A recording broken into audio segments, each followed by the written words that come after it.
อ้ยถ้าแต่ดนคือบ่มีรถมาเนาะฮ้อนก็ฮ้อนเฮ็ดได้เนาะสิได้เงินกินเบียร์มื้อนี้นี่อ้ายรถเมล์มาแล้วดู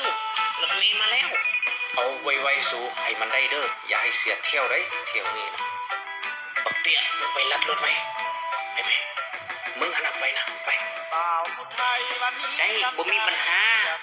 น้องเฮ็ดเองเรียบร้อยยืดสต็อปหยุดแม่สต็อป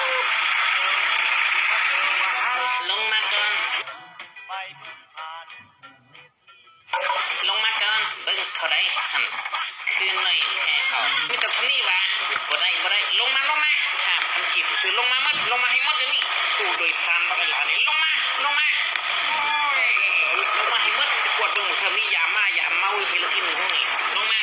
มีของผิดกฎหมายโทรศัพท์ลงมาเอาเครื่องมาไว้ทางนี้เครื่องมาลงมาให้หมดเด้อเครื่องหั่นวางไว้นี่ลูกขอบเขาสิกวดเบิ่งวางไว้เอาลงมาหมดไว้ฮ้อนมีหยังบ่ในถุงนี่เบิ่งดูเป็นหยังสวดแข็ง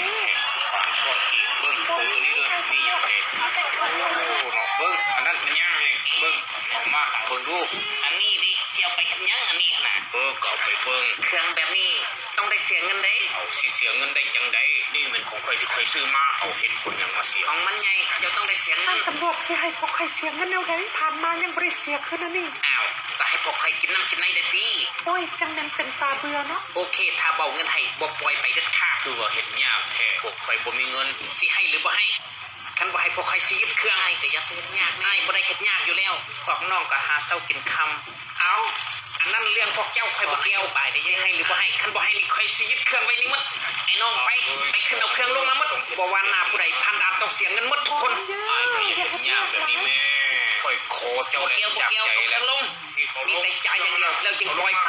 มีแต่พวกเจ้าหั่นน่ะจ่ายพละ50,000ละไปเลยเอาเบื่อพวกเราเอาทำลมนี่ปล่อยได้จ่ายมาพละ50,000ละปล่อยไปเลยเอามาเสือพละ50,000มาไว้ถ้าอยากขึ้นรถน่ะมาเอาไปยื้อสู้อย่ามีเธอในเด้อถ้ามีกูสิจัดการสู้รถเอามานี่นี่ไปตายซะสาดสัวแท้ๆนี่ไปเต็มแล้วก็ไปขี่ไปแม่อัดประตูไปโง่ลายกันแก่กูสมปืนมายิงสูนี่พาตำรวจแจกการมันนับเบิ่งเงินดูได้เท่าไหร่นี่เบิ่งมานี่กูนะนับเบิ่งดีๆได้คนนะแบ่งกับให้มันคือกันแด้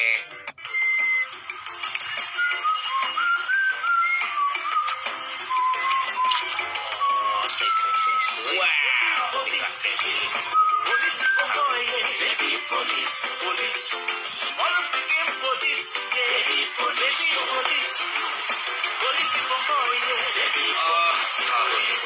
small picking police, มาเร็วมึงดูหันนะเบิ้ง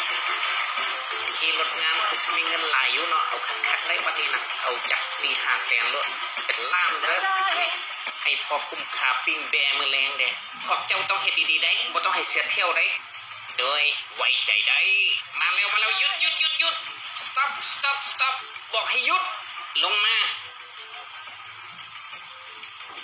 เจ้ามีใบขับขี่บ่มาเบิ่งใบเสียค่าทางกฎการเทคนิคพร้อมเอาเอกสารมาเบิ่งดูผู้นี้คือว่าเป็นลูกเจ้าแข่งนะเจ้าแข่งได้บ่แม่นตีปักดำไว้เจ้าสิกดข่อยวะเอามาล้านนึงแล้วปล่อยไปเอามาล้านนึงลูกอยากไปนะเอาอยู่นี่ปล่อยไม่ฉันยังนี่ไปดิทีมแรงสูงไปเดี๋ยวมันเอาปืนยิงนี่ไปทำกัน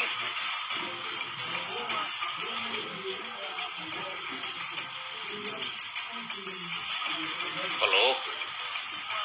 นี่มันไอ้คำพันวันนี้เดี๋ยวนี้มีตำรวจปลอมกลุ่มหนึ่งมาลัดทางลัดเอาเงินประชาชนให้ส่งเจ้าหน้าที่ลงมากวาดล้างเดี๋ยวนี้อยู่แถวนั้นเราเด้อไอ้